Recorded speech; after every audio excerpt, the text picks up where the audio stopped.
Olá, boa noite a todos. Estou muito feliz com essa nova edição dos nossos encontros.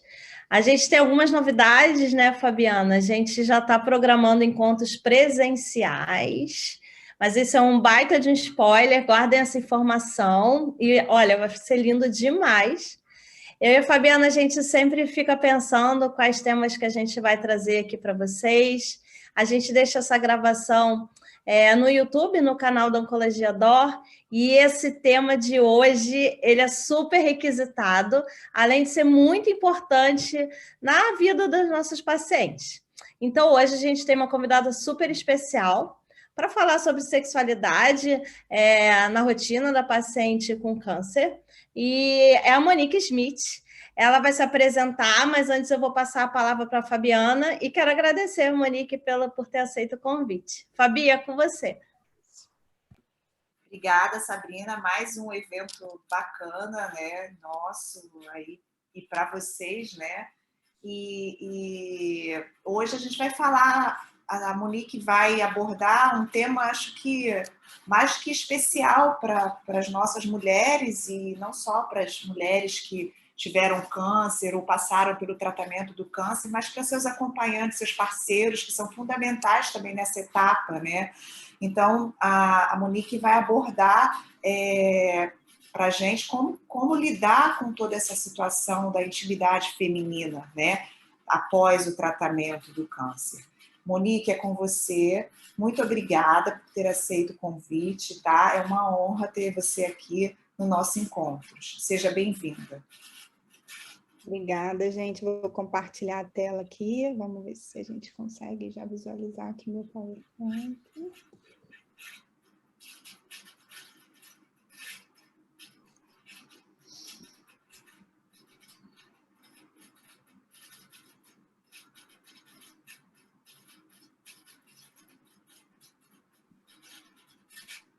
A gente testa antes e na hora, né, a gente se confunde aqui. Vamos lá. Faz parte. Quem nunca?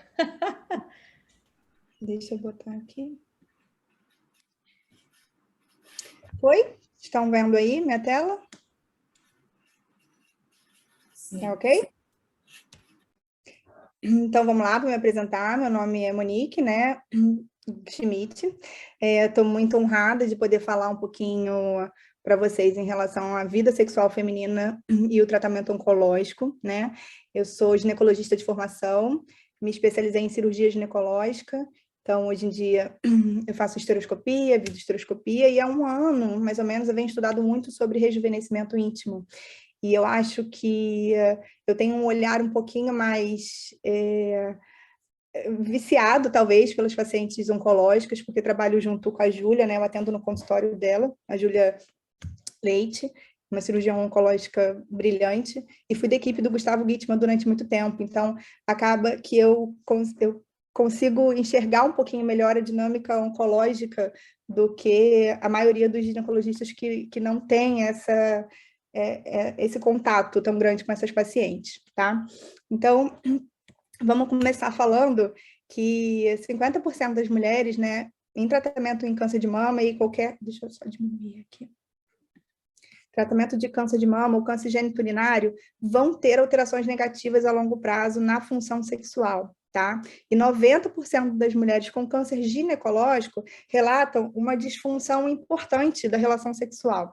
Então, é importante a gente trazer esse tema, e eu agradeço muito o convite, porque essa aula é voltada para vocês, né, pacientes, e o meu objetivo nessa aula é fazer, na verdade, um acolhimento a vocês. É vocês entenderem que existem alguns sintomas que vão estar atrelados ao tratamento oncológico de vocês e que vocês não precisam ter vergonha de perguntar nada disso e que vocês precisam entender o que está acontecendo com vocês, o que esperar desse tratamento, para a gente poder juntas trilhar um tratamento efetivo em relação a essa disfunção sexual, tá? Muitas vezes, né, a gente negligencia um pouco essa parte. A gente, até da própria equipe médica, né, o cirurgião pensa muito na parte cirúrgica, o oncologista clínico às vezes fala com vocês sobre todas as repercussões, e essa parte ginecológica, se você não tiver um ginecologista de confiança, de que você possa perguntar claramente as coisas, vocês ficam com muita vergonha, achando que não é parte do oncologista, que não é parte do cirurgião, e acaba isso ficando um pouco escondido. E sempre quando eu vou dar uma aula que é voltada para vocês, eu vou lá no Google e boto exatamente o que vocês pesquisam, tá? E é muito engraçado, porque quando eu fui no Google dessa vez e botei lá oncologia e sexualidade, as perguntas que aparecem como mais frequentes são perguntas que a gente consegue facilmente responder a vocês no consultório, e que muitas vezes eu entendo que há uma vergonha ou um certo tabu de falar sobre esse assunto durante esse tratamento, né? É como se vocês não tivessem direito de falar sobre a sexualidade porque está passando por um tratamento de câncer, né? E a gente tem que desmistificar isso, e vocês têm que de fato, ter conhecimento mesmo, né? Entender o que está acontecendo para poder questionar e poder fazer essas perguntas para a gente no consultório. O que a gente mais quer ouvir é pergunta que vocês consideram bobas, né? E que a gente possa, de fato, esclarecer pequenas coisas para tornar a qualidade de vida de vocês melhor, tá bom? E aí, quando a gente fala em disfunção sexual, né, doutor, o que é isso? Disfunção sexual. Então, a gente pensa num modelo que são 4 braços, tá? Então, a gente tem os fatores biológicos, que, na verdade, são as alterações hormonais causadas pelo tratamento que vocês estão fazendo. A gente tem a parte anatômica mesmo, da mama, da pelve, que vai influenciar também na questão da disfunção sexual. A gente pensa nos fatores psicológicos, às vezes transtornos de humor, depressão que vem junto com o diagnóstico, uma certa ansiedade por não saber o que vai passar, como é que vai ser esse tratamento. A gente tem que pensar nos fatores interpessoais, né? Como é que está o seu relacionamento em casa, como é que está a sua comunicação com o seu parceiro ou com a sua parceira. Hoje em dia a gente fala parceria, né? Então, como é que isso tudo vai caminhar junto? E, além disso, os fatores socioculturais, né? Às vezes a paciente está numa idade, né, pós-menopausa, e acha que não se sente mais do direito, fala que relação sexual não é mais para ela, ou participa de um grupo, né, cultural, e que aquilo não pode ser falado, né, tem certos valores psicológicos mesmo, de estar passando por um tratamento e não se permitir pensar sobre sexo, porque como que eu estou tratando um câncer e eu vou pensar nisso, né, que besteira. Então, a própria religião, às vezes, ajuda vocês muito no tratamento, mas pode inibir um pouco essa questão de falar sobre sexualidade e pensar em sexo. Então, é só para vocês entenderem o que é disfunção sexual, e a partir disso eu vou puxar um pouquinho a sardinha, né? Eu sou ginecologista, vou falar um pouquinho sobre esses fatores biológicos, sobre as alterações hormonais e a anatomia, e para vocês entenderem o que acontece com o organismo de vocês, para vocês entenderem os sintomas que isso traz e como a gente vai tratar, tá? Então, o básico do tratamento oncológico, né, ele inclui algumas questões, e a maioria das questões cai numa falsa menopausa, vamos dizer assim, tá? Numa menopausa precoce. Então, eu queria trazer aqui o conceito de menopausa para vocês. A gente nasce com nossos ovários já, e eles têm um tempo para produzir aqueles folículos e aqueles hormônios, tá? Então, durante esse período, né, a gente entra na menopausa, a maioria das mulheres brasileiras entra na menopausa por volta dos 50 anos, e esse declínio natural dos hormônios, da falência do ovário, vai diminuindo a nossa produção de estrogênio. Então, quando chega lá perto dos 50 anos, a mulher vai tendo alguns sintomas de menopausa, aquilo vai numa transição lenta, até, de fato, ela parar de menstruar, e de fato, a gente caracterizar que ela entrou na menopausa, tá? Mas, doutora, eu não estou entendendo, como é que a menopausa tem a ver comigo, né? Que sou jovem, tenho 30 anos, diagnostiquei um câncer de colo, o que é um câncer de colo de útero, como que isso vai me atingir, né, de uma certa forma. Então, eu trouxe aqui para vocês como cada um dos tratamentos de vocês podem, de fato, mimetizar uma menopausa, e como isso pode ter repercussões ali na vida sexual de vocês, tá? A própria cirurgia ginecológica, a própria cirurgia oncológica que é feita, né, em diversos tipos, claro que cada cirurgia para uma questão, mas a gente tem a parte anatômica ali, tanto da pelve, que muda, tá? E de fato, quando a gente fala em mama, né, a questão da visualização de como ficou a minha mama após uma cirurgia, hoje em dia a gente sabe que o tratamento é cada vez mais conservador, né, a gente faz cada vez menos mastectomia, mas essa mudança do olhar seu em relação àquela cirurgia que foi feita é uma questão, tá? A questão anatômica mesmo, são cirurgias grandes, às vezes causam dor crônica, né? Às vezes vocês têm a sensação de tirou o útero e algumas mulheres ficam com a sensação de que fiquei vazia, né? Perdi a minha função reprodutora, então não posso mais ter relação sexual. Então, tem muito mito em relação à cirurgia, além do fato da cirurgia mesmo, né? Então, isso é um fator que a gente tem que pensar. A quimioterapia, quando a gente fala em tratamento quimioterápico, a gente fala de medicações que são feitas para destruir um conjunto de células, né? E hoje em dia tem vários tipos de medicação, mas a quimioterapia ela vai agir na disfunção sexual de 3 formas, basicamente, tá?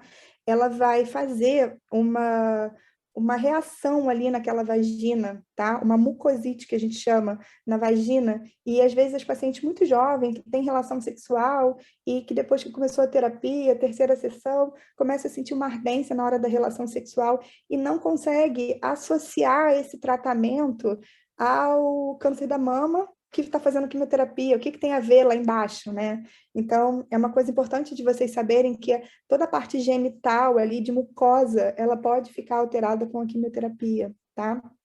A gente sabe que a quimioterapia, ela pode causar uma falência ovariana, ela pode fazer com que esses ovários parem de produzir os hormônios dele durante um período ou até para o resto da vida. Então, a falta do estrogênio, essa interrupção abrupta do estrogênio, ela causa muitos sintomas que a gente vai conversar com vocês daqui a pouquinho. Além disso, a quimioterapia pode causar também uma neuropatia, algumas regiões nervosas de vocês podem alterar e causar dormência mesmo na parte pélvica, às vezes uma sensação de uma dor neuropática ali, crônica. Então, isso tudo pode acontecer com o uso da quimioterapia, tá?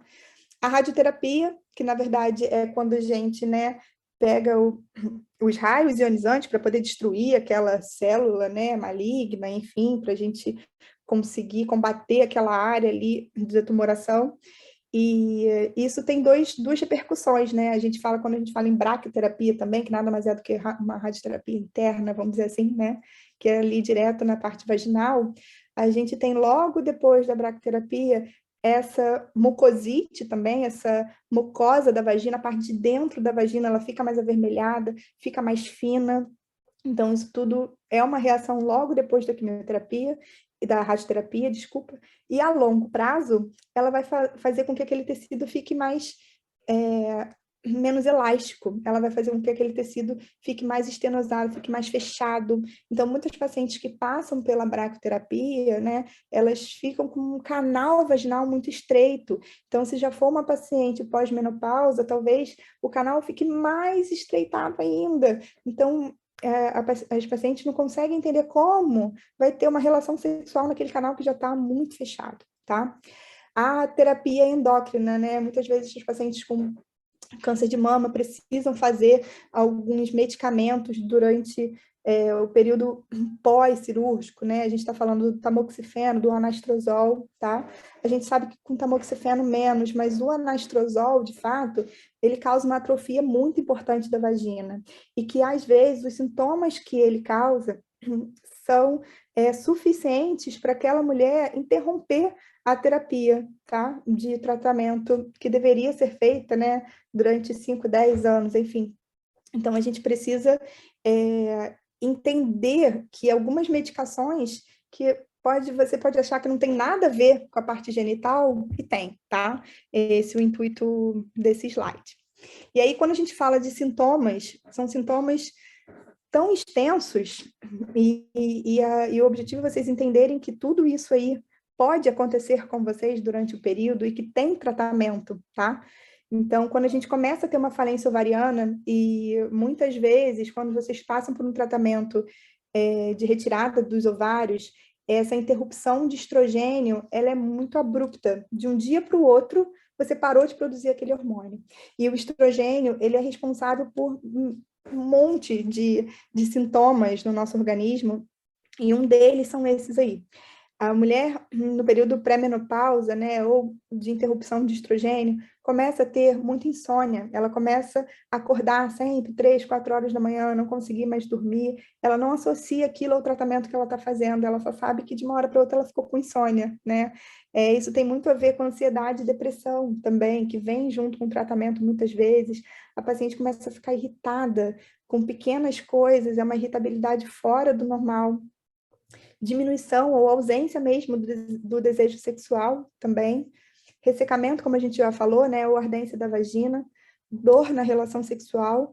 Muitas vezes a mulher, o que eu costumo dizer para vocês, né, a nossa vagina mesmo, lá dentro da vagina, ela não tem muito receptor para dor, tá? Tanto que daqui a pouco eu vou falar de laser e vocês vão entender que o tratamento de laser é indolor. Mas quando a gente está na entradinha ali da mucosa vaginal, na região do ímen, é uma região muito vascularizada, é onde vocês sentem mais dor. E às vezes pequenas coisas que a gente pode fazer naquela região ali, só na entrada da vulva, só ali naquela entradinha, permite com que o pênis entre ali com mais facilidade, que não tenha tanta dor na relação sexual, e vocês conseguem melhorar tanto a vida sexual de vocês com uma coisa muito discreta que a gente consegue fazer no consultório. Incontinência urinária, né? Todo mundo fica chocado quando pensa assim, nossa, deficiência de estrogênio vai causar incontinência urinária. E sim, às vezes a gente só repondo o estrogênio, a gente consegue melhorar a queixa de perda de urina de vocês, tá bom? E além disso, essa autoavaliação, né, em relação à relação sexual. Então, vocês têm que entender e começar a se conhecer mais, e a gente vai falar um pouquinho como é que a gente vai fazer isso, para a gente poder manter a qualidade sexual mesmo ao longo da vida, independente de tratamento oncológico, tá? E uma síndrome muito comum em pacientes com tratamento oncológico é essa síndrome geniturinária. Na verdade, é um conjunto de sinais e sintomas da vulva, da vagina e do trato urinário, tá? Que vem por conta exclusivamente da perda do estrogênio. E aí começa a fazer... começa a agir negativamente ali na vida sexual feminina, né? A gente falou aqui da vagina, na repercussão da quimioterapia, da radioterapia, mas só a falta do estrogênio na mulher, ela vai diminuir a vascularização daquela mucosa, então aquela mucosa vai ficar mais lisa, vai ficar mais fina, ela diminui a lubrificação. Eu costumo dizer para as pacientes assim, sabe pele de paciente muito idoso? Que às vezes você só de encostar um pouco mais ela rasga, é exatamente assim que fica a vagina. E aí é tão claro da gente conseguir visualizar que a gente precisa melhorar aquela vagina para poder vocês conseguirem voltar a ter relação sexual, tá? E aí, quando a gente pensa no tratamento, tá? A gente pensa logo em terapia de reposição hormonal. Então, a gente pensa logo em vamos tratar essas pacientes que estão com sintomas com estrogênio e progesterona, que é a recomendação para terapia hormonal, tá, gente? Só que isso tem indicações e contraindicações. Então, eu costumo dizer para as pacientes que terapia de reposição hormonal é ótima, mas é ótima para quem pode e para quem sabe fazer, tá? Então, terapia de reposição hormonal, hoje em dia, a gente tem muita segurança para fazer, e quando a gente fala de segurança, a gente está falando de estrogênio e progesterona, isso aqui não inclui testosterona, tá? Então, a gente pensa em progesterona, estrogênio, que pode ser feito via vaginal, com gel, né, na pele, oral, cada uma com as suas indicações. E a gente sabe que feita no período certo, na paciente certa, nos primeiros 5 anos de terapia hormonal, a gente tem muito mais benefício do que risco, tá? Então, é uma opção de tratamento para muitas pacientes, porque existe um mito em relação à terapia hormonal. Às vezes a paciente tem um câncer de tireoide, enfim, e fica com aquele bloqueio de que ela não pode fazer reposição hormonal, ou às vezes a paciente jovem com câncer de colo escamoso, muito jovem e não pode fazer algum tipo de terapia hormonal, não pode fazer estrogênio local, e a gente tem que começar a trocar a figurinha com o oncologista clínico, vocês questionando o que vocês podem ou não fazer, ter um ginecologista de confiança, para a gente poder junto seguir com seriedade na terapia de reposição hormonal, tá? É claro que tem contraindicação. Quando a gente fala de terapia de reposição hormonal, se a gente está pensando em alguns tipos de câncer que respondem ao estrogênio e à progesterona, a gente não pode fazer. E aí a gente vai começar a conversar quais são as opções que a gente tem para essas mulheres, tá? Então, paciente com câncer de mama a gente não pode fazer, paciente com câncer de endométrio a gente não pode fazer, alguns tipos de câncer de ovário, inclusive, a gente evita fazer, né? Algumas doenças precursoras ali a gente evita fazer. Então, é muito importante trocar essa figurinha com o oncologista clínico para a gente poder, vocês saberem mesmo o que pode e o que não pode ser feito. E a gente desmistificar um pouco essa questão da terapia de reposição hormonal, tá? Então, quando a gente pensa na síndrome urinária, obviamente o primeiro tratamento é a terapia de reposição hormonal, mas para os pacientes que não podem fazer, né? Doutora, eu não tenho câncer de mama, fiz o tratamento, definitivamente essa mulher não pode fazer terapia de reposição hormonal. E aí, beijo, tchau, vai embora, cuida aí dos seus sintomas? Não, hoje em dia tem muita coisa que a gente consegue melhorar, tá?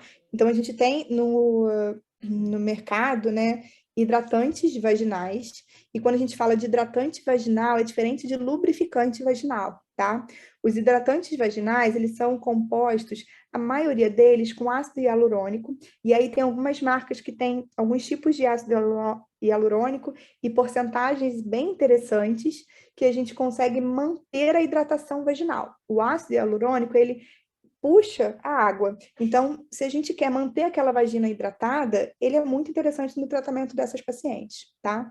Lubrificante vaginal, tem um mito enorme com lubrificante vaginal, né, o KY, que vende na farmácia, é um lubrificante à base de água, a gente recomenda ele para todo mundo, né, que faz algum tratamento com quimioterapia, com radioterapia, e que, de fato, tem um ressecamento vaginal, ele é muito importante na hora da relação sexual.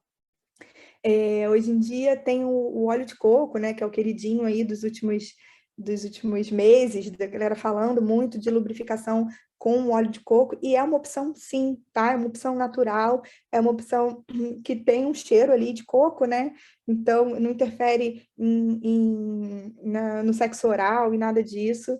Então, é uma opção muito boa para algumas pacientes. Tem até, hoje em dia, spray de óleo de coco. Então, é assim, você está fazendo tratamento oncológico, tá tendo relação sexual, o lubrificante é assim, para comprar para ontem, precisa usar, tá?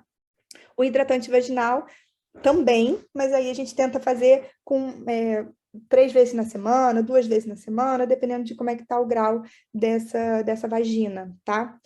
O laser vaginal, que a gente vai falar um pouquinho mais tarde, eu vou mostrar para vocês, eu trabalho com laser de CO2, né? E é muito interessante, o laser, ele vai puxar o colágeno de novo, vai reptilizar essas células, ele não tem uma ação profunda na célula, ele é na mucosa vaginal, então a gente vai falar um pouquinho do laser, que é uma opção de tratamento também, tá? E aí, quando a gente pensa nas pacientes que têm dor vulvar, né? Doutora, meu problema não é muito a lubrificação, meu problema é que eu tenho uma dor muito importante ali, eu tenho um vaginismo, eu não consigo... se alguém toca ali na minha vagina, eu fico com dor, eu passei por um processo de um câncer de vulva, eu tenho uma fibrose ali embaixo, o que eu posso fazer, né? Então, os dilatadores vaginais, e é muito engraçado que vocês não sabem nem do que se trata quando eu falo isso no consultório, né? Algumas pacientes que eu preciso usar os dilatadores, quando eu mostro para elas no Google mesmo, né? O kit de dilatador, todo mundo fica chocado, né? Como é que é o dilatador? Na verdade, o dilatador nada mais é do que várias próteses, tá? Cilíndricas, né? Como se fosse de fato um pênis de vários tamanhos e espessuras, e que a gente consegue trabalhar com o aumento, né, da dilatação vaginal. E, a princípio, as pacientes ficam meio desconfiadas, parece que não vai melhorar, mas melhora muito. A gente consegue chegar do dilatador 1 ao dilatador 8, às vezes, assim, em meses, e as pacientes ficam muito satisfeitas. Então, a gente começa com um dilatador que é mais ou menos do tamanho de um dedo mindinho, né? E a maioria das vaginas, mesmo muito atróficos, mesmo muito fibrosadas, elas conseguem entrar o primeiro dilatador, né?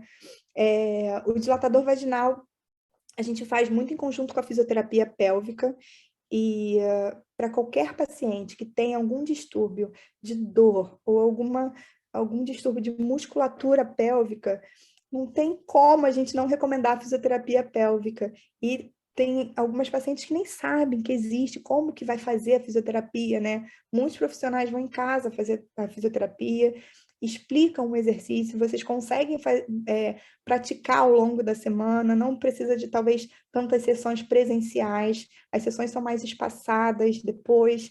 Então, o dilatador vaginal, por exemplo, a gente usa 10 a 20 minutos, né? 2 vezes na semana, 3 vezes na semana, às vezes a gente precisa passar anestésico local mesmo, a própria lidocaína, e vocês vão se conhecendo, vão colocando aquele dilatador, entendendo que daqui a pouco aquele dilatador que entrou muito apertado, ficou um pouco mais frouxo, que vocês conseguem passar para o outro tamanho, e a sensação de segurança que isso causa para ter uma relação sexual é muito gratificante, quando vocês conseguem evoluir nos dilatadores vaginais, tá?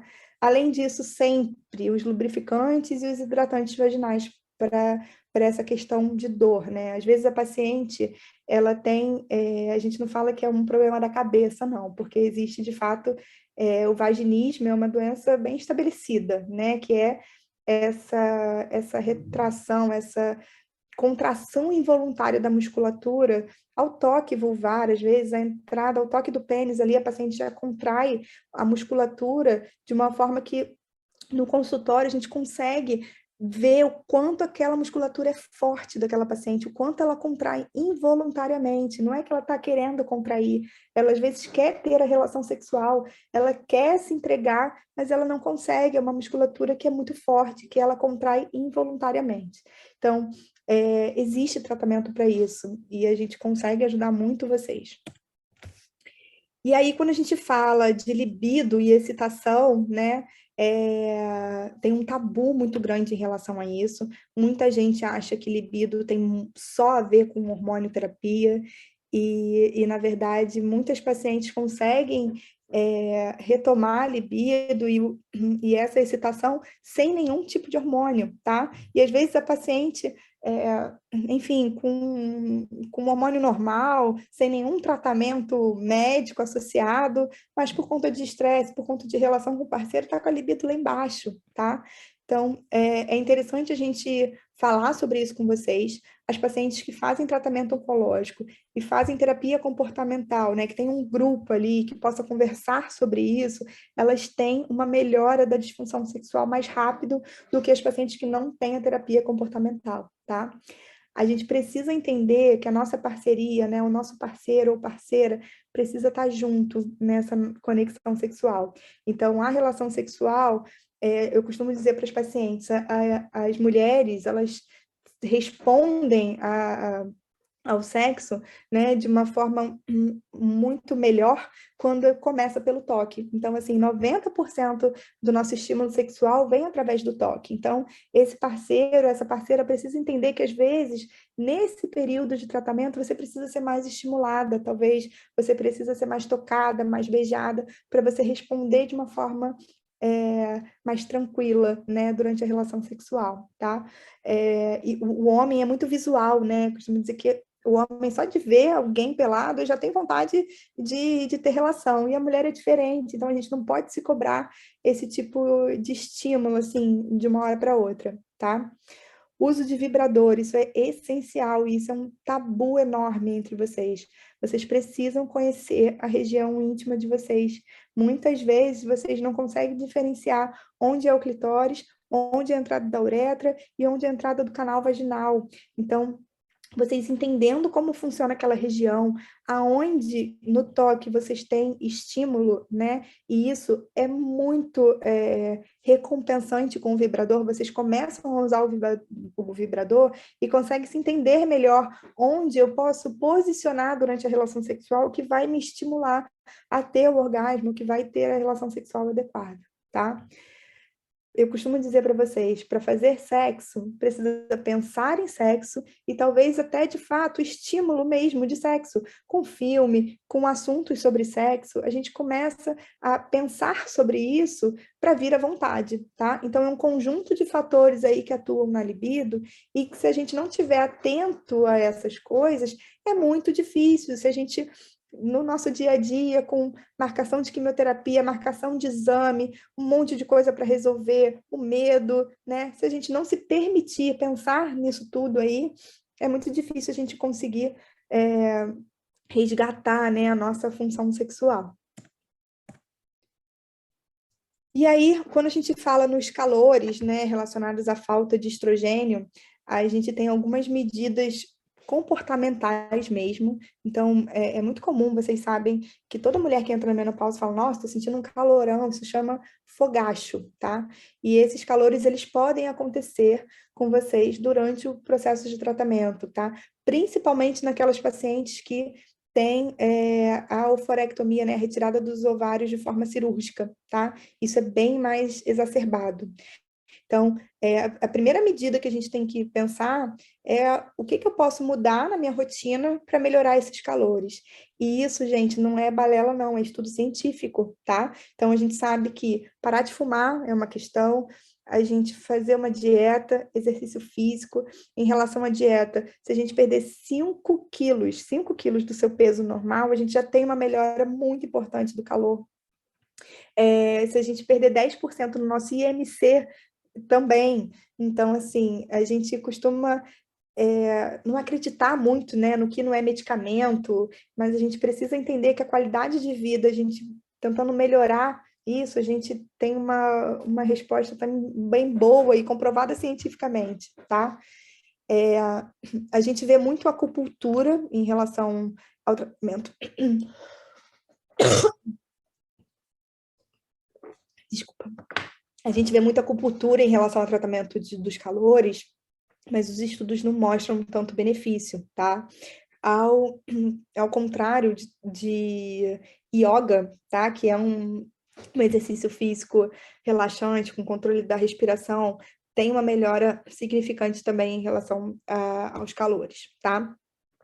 A terapia de reposição hormonal, quando a gente pode fazer a terapia de estrogênio, né, ou estrogênio junto com a progesterona, enfim, melhora bastante e é a primeira linha de tratamento para aquelas pacientes que podem fazer, tá? E quando não pode fazer, a gente pensa em tratamento com antidepressivo.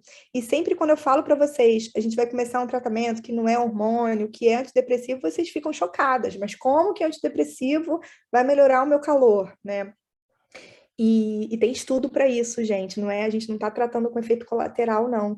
Hoje em dia, a paroxetina, que é a nossa primeira linha de tratamento, ela é estudada justamente para melhora de calor. Então, a gente não está fazendo uma coisa da nossa cabeça, tá? Então, é muito importante a gente confiar mesmo no médico que a gente está, para poder aceitar bem aquele tratamento, tá? A paroxetina tem algumas peculiaridades, a gente não pode fazer em algumas pacientes que usam tamoxifeno, por exemplo, a gente tende a fazer a venlafaxina, mas, de fato, são terapias que têm uma melhora importante dos calores também, tá? A gabapentina e a oxabutinina também são outras linhas de tratamento. Quando a gente fala em gabapentina... Desculpa, gente.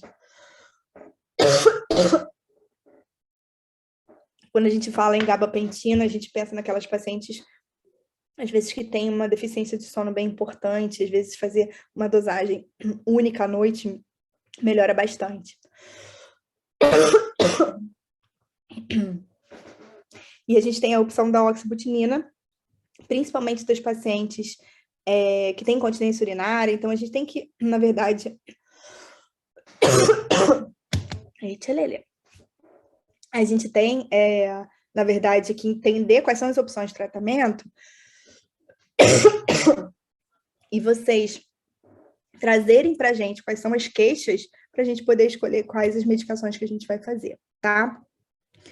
Vitamina E, tem muitos estudos falando sobre a vitamina E no tratamento de calores. Não são estudos que comprovam cientificamente que a vitamina E melhora, tá? Mas a gente não fazendo em alta dosagem, às vezes a gente até consegue um efeito próximo, um efeito placebo dela. Então, tudo que eu costumo dizer para vocês que não é medicação, tá? Que é fitoterápico, que é a vitamina E, que a gente não vai fazer mal, a gente costuma prescrever para vocês durante 12 semanas, então vocês vão fazer durante 4 meses aquela dosagem, e a gente vai avaliar se vocês têm alguma resposta ou não. E a partir daí, a gente interrompe o tratamento com qualquer outro fitoterápico, tá? Então, os fitoterápicos, eles são ótimas opções, porque algumas pacientes, de fato, melhoram, nem que seja pelo efeito placebo dele, mas a gente não faz ad eterno. Se vocês não melhoram, a gente interrompe o tratamento, tá? Eu costumo dizer que a gente tem que ter muito cuidado com fitoestrogênios, que são estrogênios derivados de plantas, tá? Porque as pacientes que não podem fazer terapia de reposição hormonal, por contraindicação mesmo, a gente não pode fazer fitoestrogênio, tá? Então, tem várias coisas que a gente vê no mercado, né? Marca peruana, vários outros tipos de tratamento, o tribulis terrestre, tem vários outros medicamentos que às vezes a gente fala assim, doutora, fiz essa formulação aqui, estou usando só isso aqui. E eu falo, nossa, mas a dosagem é alta, você teve um câncer de mama? Não, não pode. Então, tudo que é manipulado tem que passar pelo oncologista clínico, tem que passar pelo ginecologista para a gente ter um tratamento adequado e seguro de vocês, tá? Tem um monte de chá, né, que a gente chá de amora, que melhora a questão dos calores, né, mas cientificamente a gente não tem comprovação científica, tá? E aí vem o rejuvenescimento íntimo, e eu quero falar um pouquinho sobre isso, porque eu sempre fui uma pessoa bem pragmática e bem, assim, se está no estudo, se a sociedade aceita, a gente vai fazer, que é o que a medicina deveria ser, né, que todo mundo deveria fazer, né? Mas esse tema de rejuvenescimento íntimo começou a me chamar a atenção à medida que eu consigo uma melhora da imagem, da autoimagem de vocês. Então, muitas vezes, vocês têm muita vergonha de falar sobre a parte íntima, vocês têm muita vergonha do parceiro, e isso associado a um tratamento quimioterápico, isso associado a uma mudança no organismo, é muito importante. Então, o laser de CO2, né, e tem outros tipos de laser, eles já são consagrados na dermatologia há muito tempo.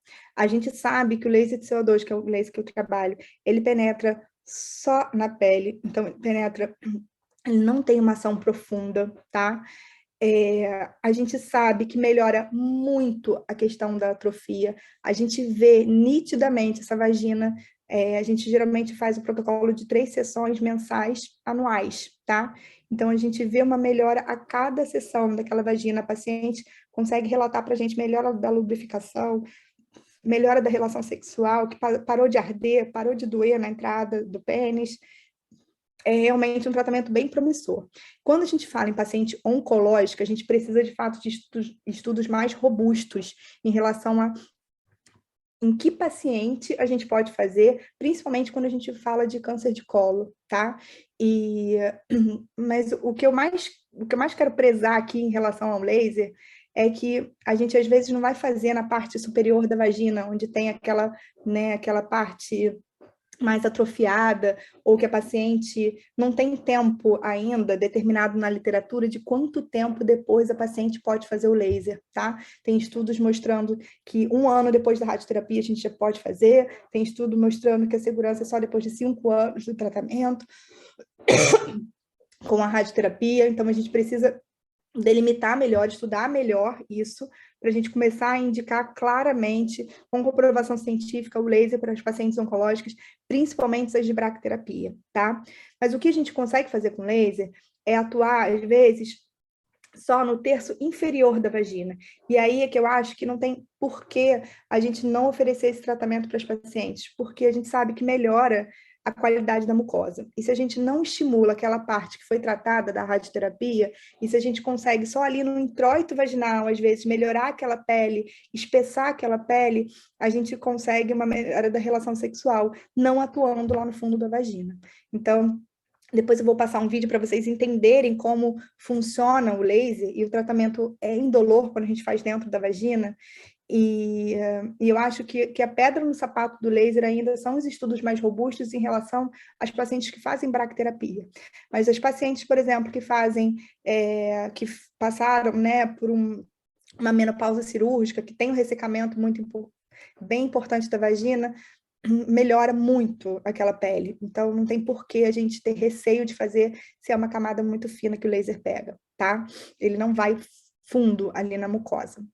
O ácido hialurônico, existe um ácido hialurônico não reticulado, que a gente consegue fazer bem no introito ali da vagina, bem na entradinha. A gente consegue fazer com agulhinha mesmo no consultório, botar o ácido hialurônico ali e melhorar a hidratação dessa pele. Então, algumas pacientes fazem fissura, né? Toda vez que tem a relação, elas ficam com uma rachadura ali. Isso melhora muito, a gente chama isso de skin buster, tá?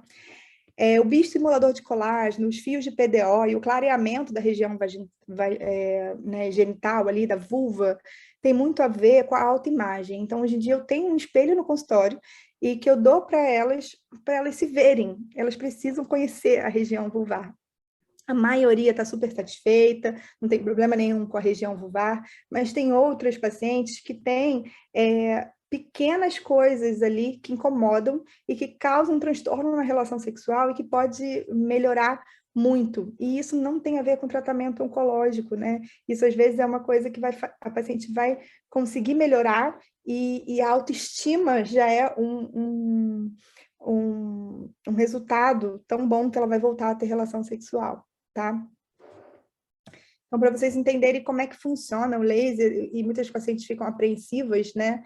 A gente coloca esse espéculo, tá?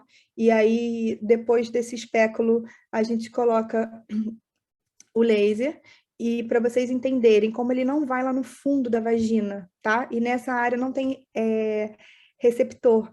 Então, o que eu falo, quando a gente consegue fazer o laser só no terço, né, inferior da vagina, já tem uma melhora muito importante, né? A camada que ele faz é superficial, a gente consegue, com isso, reter o colágeno, existe um rejuvenescimento mesmo daquela mucosa vaginal.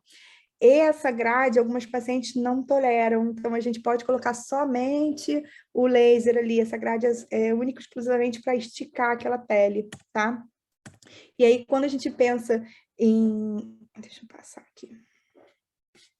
E aí, quando a gente pensa em laser para rejuvenescimento, é uma outra ponteira, é só na área externa. Então, a gente não tem contraindicação, né, para fazer isso nos pacientes. A gente consegue melhorar a questão de clareamento, de suspensão daquela vagina. Então, é trabalhar mesmo com a autoestima dessas pacientes, para elas poderem voltar a ter relação sexual, saberem o que pode ser feito para elas, enfim, né, ter mais prazer, né, porque já é um tratamento tão pesado. Então, é isso, gente. Acho que eu falei tudo que eu queria. Obrigada pela oportunidade. Agradeço a Redditor por esse ensinamento mesmo aos pacientes. Eu acho que quanto mais a gente falar sobre isso, menos tabu e mais a gente consegue melhorar a qualidade de vida dessas pacientes. Monique, estou apaixonada, adorei a aula, acho que foi super esclarecedora e você falou de pontos que são muito importantes, né? A gente sabe que sexo ainda é um tabu, principalmente quando a gente está falando, né, de mulheres. Eu no consultório falo muito da questão... E tá namorando, né? Vocês recriam momentos, né, da relação de outras épocas, porque... a relação sexual não é só um botão, né, que liga e desliga, né? Aquele casal tem que ter uma parceria, né? Tem que conversar sobre isso. Então, às vezes a consulta é tão pouco tempo para a gente falar de tanta coisa Então, é muito importante a gente ter esses canais de informação para elas saberem que existe isso, né? Que pode ser falado disso em algum momento. Claro, e trazer o parceiro ou a parceira, né, para a conversa é importante. E eu gostei que você falou também, puxando a sardinha para o meu lado, de medicina integrativa, né, de práticas integrativas, que é uma proposta que a Oncologia DOR tem trazido para os seus pacientes. Então, você falou da acupuntura, falou da yoga, que é muito importante. Até essas rodas de conversa, grupos, fazem parte da integrativa e trazem muita diferença, né? Porque a mulher acha que só ela está sentindo, né? E isso até atrapalha a caminhada dela. Então, quando ela divide isso com outras pacientes, ela se sente mais acolhida. Enfim, eu vou te fazer, a gente está com tempo meio apertado, eu vou te fazer, acho que a maioria das perguntas foram respondidas. Eu vou fazer duas que não foi, a Fabiana não respondeu no chat, e depois eu vou passar a palavra para você para responder, e depois a Fabiana fala que ela vai mostrar tudo isso que você falou. Eu acho super legal esse momento também, que é outro tabu, né? A gente vê vibradores, enfim, ela vai falar um pouco sobre os termos. Mas duas perguntas que ficaram pendentes, assim, na verdade foram três. Uma eu posso responder, é a questão de fazer laser com Kadcyla, que é um tipo de quimioterapia e terapia alvo molecular para paciente com câncer de mama. E aí isso sempre é importante perguntar para o seu oncologista, que vai depender de como está a imunidade da paciente, como é que estão os exames, mas aí a gente vê caso a caso. Duas perguntas que a gente não conseguiu responder ainda foram: o escurecimento da pele da virilha, se tem como clarear, e se ácido hialurônico arde. Aí você responde, depois a gente passa para a Fabiana, ela vai fazer essas demonstrações e aí a gente fecha. Adorei, viu? Que bom. Então, vamos lá. A questão do laser e imunidade é muito importante, porque se a paciente tiver com uma imunidade baixa, a gente não recomenda fazer o laser, tá? Até porque pode, se a paciente tiver histórico de herpes, candidíase de repetição, ela pode abrir quadro logo depois, porque causa uma agressão, né? Uma agressão ali física também. Então, a gente não recomenda fazer com a imunidade baixa, tá? Em relação ao ácido hialurônico, arde, na verdade, a agulha, né? Que a gente entra com uma agulhinha muito pequenininha, mas então tem um desconforto, a gente passa um anestésico local ali, que é um anestésico diferente, mas a gente passa, deixa 20 minutinhos para depois fazer isso no consultório. É uma coisa muito rápida e muito simples de fazer, e a fissura, de fato, melhora bastante. E a outra pergunta é sobre... Até esqueci, gente. Foi o escurecimento da virilha, o da escurecimento. pele. Sim, a gente, obviamente, quando a gente vai tratar qualquer tipo de escurecimento, a gente precisa saber por que está escurecido, né? Para a gente poder, a gente não pode prometer o clareamento, até porque a nossa vulva, ela é um fototipo sempre acima da nossa pele. Então, toda mulher vai ter uma vulva um pouco mais escura. E aí a gente precisa entender no consultório por que está escura e como que a gente consegue melhorar. O laser associado com peeling vaginal é muito interessante. A gente tem resultados muito bons da região da virilha, da região da vulva, perianal. Então, isso aumenta muito a confiança das pacientes. Então, é um tratamento... Só o peeling, eu não gosto muito do resultado. Eu acho que o resultado não fica... Os pacientes não ficam tão satisfeitos. Mas quando a gente coloca o laser junto com o peeling, tem um resultado realmente muito bom. Mas é claro que a gente tem que avaliar um monte de fator. Qual é o fototipo daquela paciente? Se ela tem diabetes, por exemplo. Se a virilha está escura porque ela é ciclista. Se ela vai continuar tendo aquela agressão dali do pedal. Então, a gente tem que entender por que está escuro, para entender como é que a gente vai ajustar a expectativa aí do resultado. Bem, obrigada. Fabi, agora é com você. A Sabrina gente, eu sou fisioterapeuta, né, oncológica, e a gente atende muitos pacientes também da área pélvica, né? Então a gente recebe muitos pacientes depois do tratamento ou durante o tratamento. Aí a gente estava conversando sobre dilatador vaginal. Falei, gente, eu não tenho, eu acabei de atender uma paciente, acabamos de usar o dilatador vaginal, mas eu não tenho aqui. Mas eu tenho um massageador que a gente usa bastante e indica para as pacientes, que também serve como dilatador também. Quer dizer, ele parece, mas ele não é. Mas ele é um massageador que a gente usa, ele vibra, tá? Ele ajuda a massagear o canal vaginal, massagear aquela região perineal interna. A gente tem até outros ponteiros para a gente poder ir mais um pouquinho. Isso ajuda na questão da dor, ajuda no relaxamento, até para usar antes mesmo do dilatador vaginal. Como a Monique falou, a gente tem alguns tamanhos, a gente começa com os menores para ir alongando a vagina, né? Isso aqui é bem bacana, a gente geralmente trabalha um pouquinho da respiração, um pouquinho desse massageador, e tem pacientes que compram esses massageadores até para usar em casa. A gente ensina também a massagem perineal, para quem depois quiser algumas dicas, manda para a gente, né, por mensagem, a gente ajuda, a gente manda o link, tá? E adorei, acho que lubrificação é vida, né? Exercício para o assoalho pélvico é vida também, gente. A gente tem que exercitar nosso períneo, a gente tem que exercitar nosso assoalho pélvico para melhorar a circulação, melhorar a força, o trofismo, a qualidade sexual. É muito bacana quando a gente aprende a usar a musculatura perineal durante o ato sexual, tá? A gente consegue até ter mais prazer, com certeza, durante o ato sexual, né? Então é isso, né? E falar que você abordou bastante sobre a medicina integrativa, como a Sabrina falou, a acupuntura, né? Não tem como falar diferente, né? A psicologia, a terapia, a yoga, a meditação, acho que é o conjunto, a boa alimentação, né? A atividade física, acho que é o conjunto de tudo que vai melhorar as nossas pacientes. Obrigada, Monique, foi ótimo. Eu acho que a gente já estou aqui pensando no pós-aula de hoje, acho que tem muita coisa para abordar ainda, tá? Eu acho que esse foi a primeira aula sobre o tema, acho que a gente vai ter outras aulas, a gente tem que ter, né, Sabrina, acho que outra sobre esse tema, né, avançando um pouquinho mais. E passo a palavra para a Sabrina, agradeço, Monique, para a Sabrina finalizar, que infelizmente acho que o nosso tempo já está praticamente esgotado, tá? Obrigada, Monique. Sabrina, é com você. Fabiana, adorei. Só trazendo para vocês, né, que essa semana, não sei se foi essa semana ou semana passada, saiu no Globo uma reportagem, né? A Monique pode encerrar falando um pouco sobre isso, da indicação, né, de vibradores na vida das mulheres, né, como uma forma de trabalhar a musculatura e também de conhecer o próprio corpo, enfim. Isso não vem à toa, né? Então a gente precisa falar sobre isso. A gente precisa incentivar as mulheres a falarem sobre isso, né? Porque é falando que a gente desmistifica e melhora a qualidade de vida não só da mulher, mas como do casal e aí da família. Enfim, não deixem de comentar, de dividir. Eu quero agradecer a Fabi mais uma vez. Eu adoro fazer esse trabalho com você.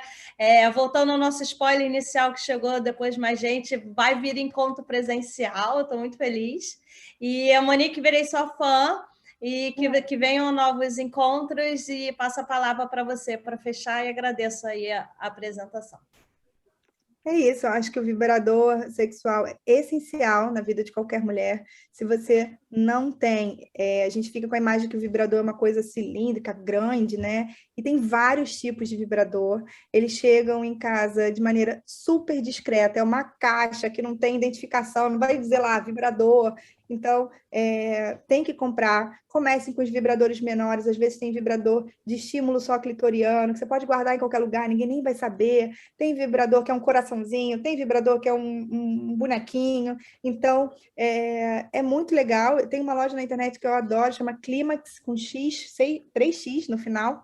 E comecem a pesquisar sobre isso, vejam o preço, vejam quais são as opções, porque podem usar junto com a parceria durante a relação sexual. Isso faz parte do conhecimento da mulher, isso faz parte da gente entender melhor a nossa sexualidade para ter uma qualidade de vida adequada. O sexo não precisa parar junto com a menopausa ou com o tratamento oncológico. O sexo pode e deve ser feito até quando o casal desejar, né? Então, a gente precisa alinhar essas expectativas, se conhecer melhor, para, de fato, ter uma qualidade de vida melhor. Obrigada, gente. Obrigada a todos. Em 15 dias, acredito que no nosso canal do YouTube da Oncologia Dor já esteja disponível para vocês dividirem e a gente levar informação para todo mundo. Obrigada, gente. Obrigada. Boa noite. Obrigada, gente. Beijo, gente. Boa noite. Beijo. Foi ótimo. Obrigada. Beijo. Tchau.